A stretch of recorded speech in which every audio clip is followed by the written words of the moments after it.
Welcome to a place where innovation knows no bounds, where the ordinary transforms into the extraordinary. CES, the global stage for cutting-edge technology, unfolds like a tapestry of wonder. Picture telescopes unveiling the mysteries of the cosmos, plant-based leather crafting a sustainable future, and weather equipment predicting storms. As we venture into the technological marvels showcased at CES, prepare to be immersed in a world where the boundaries of what's possible are not just pushed, but shattered. Welcome to the awe-inspiring world of cool tech. Some exhibits were filmed at CES Unveiled, a special media-only event that takes place 2 days before the show floor opens. These exhibits will be identified at the beginning of their segments with the CES Unveiled logo in the corner of your screen.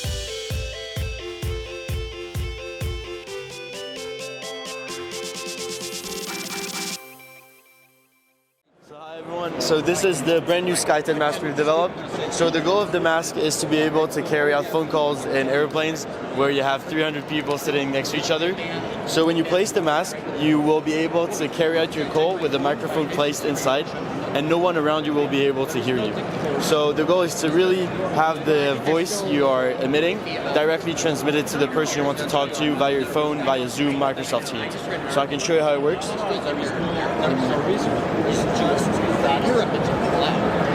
I was talking in the mask, and as you can see, there's no voice coming out. Available now?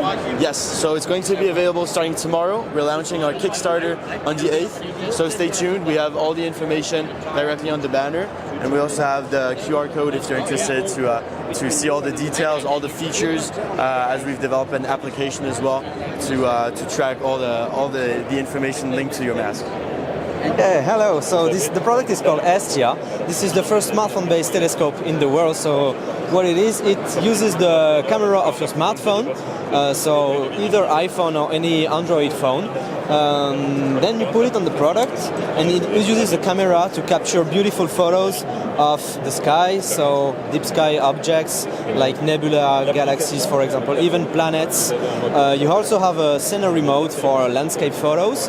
And the app is very user-friendly. You get to know a lot about what you're observing at the moment, educational content also, and you are being guided through the whole process. If you're looking to find a certain constellation, will it help guide you to it? Yeah, exactly. You have a lot of different tips and help into the app to get to your goal to get this photo. Mm-hmm.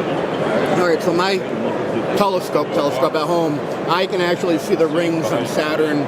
With it. Is that lens strong enough?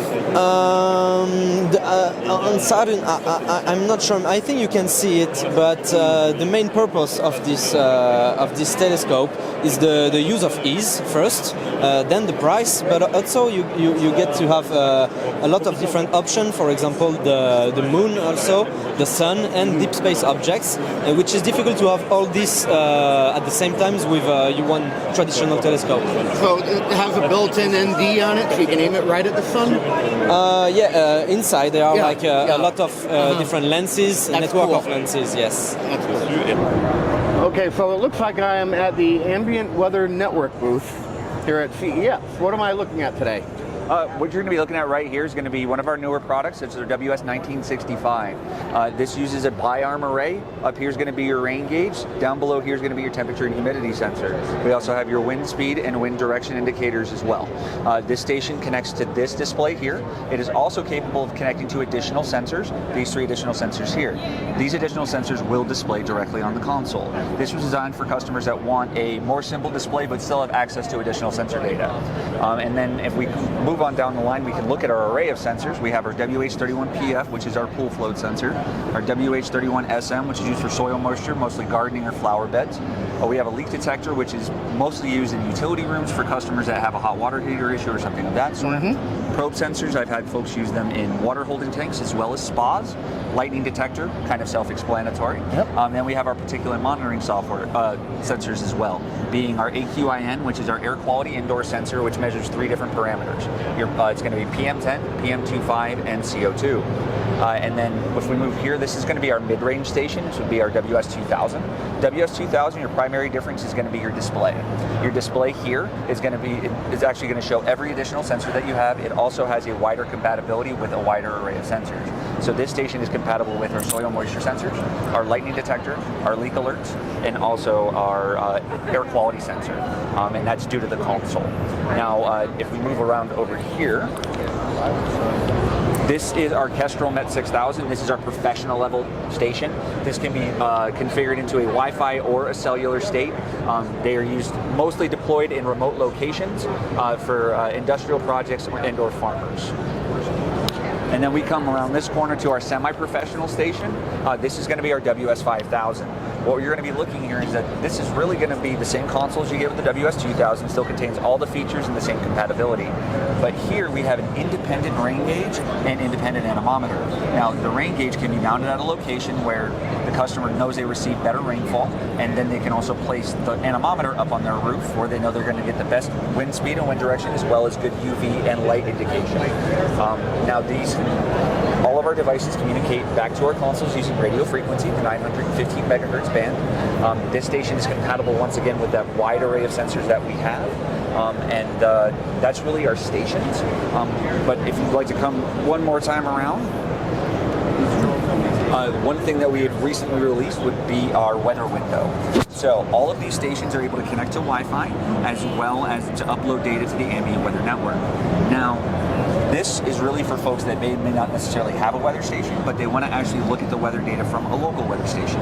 So they would take this device, establish an account on ambientweather.net, and then connect it to one of their favorite stations, and then they can customize the tiles that they see.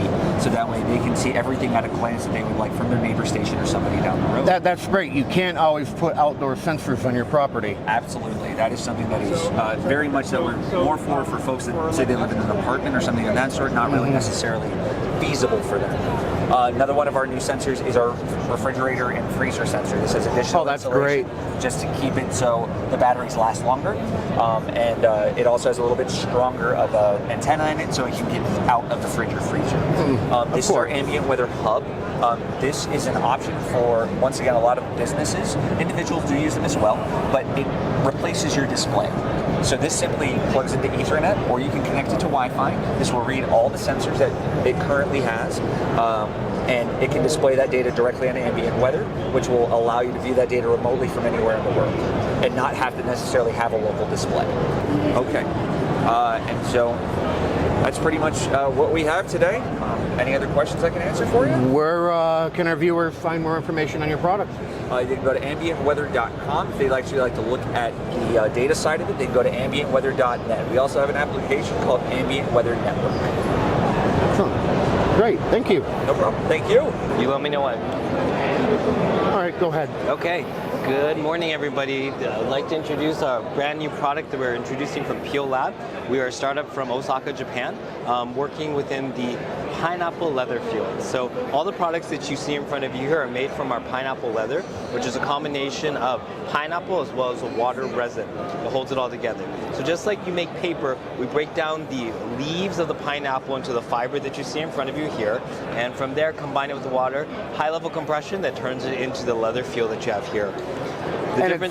You said it's the leaves. Correct. So it's the very bottom, the base of the pineapple are these very big, thick leaves that we use to press down to make the leather. So we break into the fiber here and then turn into leather. Anything that you can do with animal leather, you can do with our leather. The best part is ours is eco-friendly, sustainable, and uses zero water for production. So the biggest waste product that comes from creating animal leather is water, right? And the water is not used. Correct. Yeah. So the tanning is one of the most dangerous process for a lot of the tanners, which causes high rates of cancer. Ours does not have any of that. So the texture, feel, thickness, color can all be adjusted according to what clients are looking for. Is this available in this country right now? It is. So right now, though we're based in Osaka, Japan, we're starting the expansion here to the US market.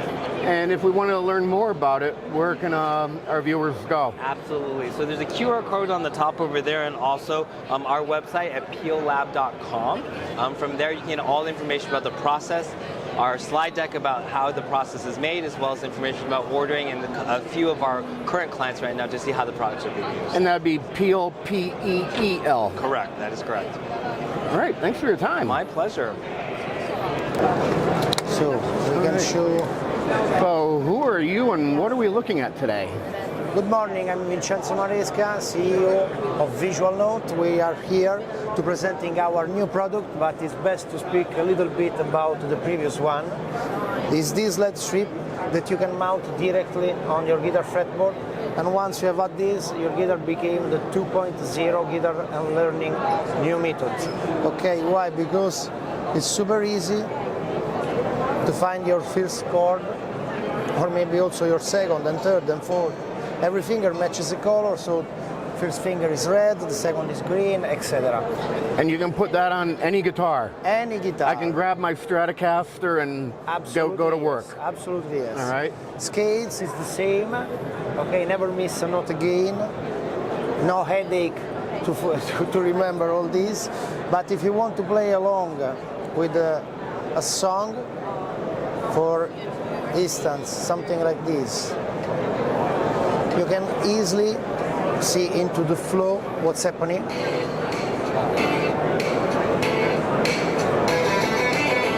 You can slow it down. You can loop a specific part. Now, I assume you're in a standard E tuning right now? Yeah, absolutely. All right. Are you able to go into a tuning with this? Yeah. Also, Okay. you have all the open tuning that you want, obviously in the tuner, and you can set up as you prefer. And once you will be a pro, you can also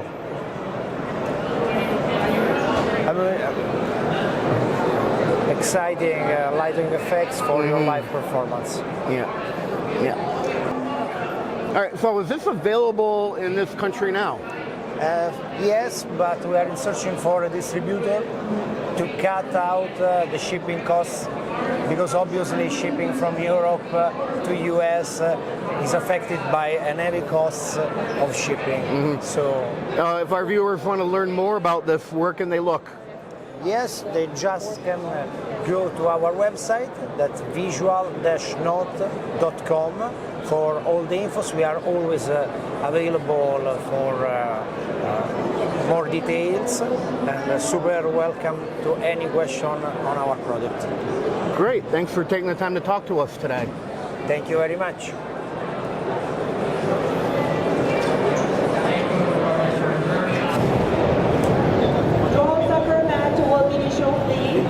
All the visitors, ladies and gentlemen, please come to the arena and join us. New leather sports of the dawn will be presented.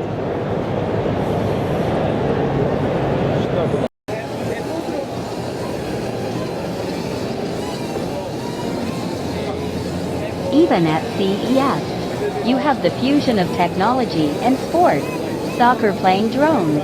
These agile marbles take the field with precision, showcasing a dance of artificial intelligence and athleticism. Witness as they leap through the air, dribbling with finesse, and scoring goals with unmatched precision.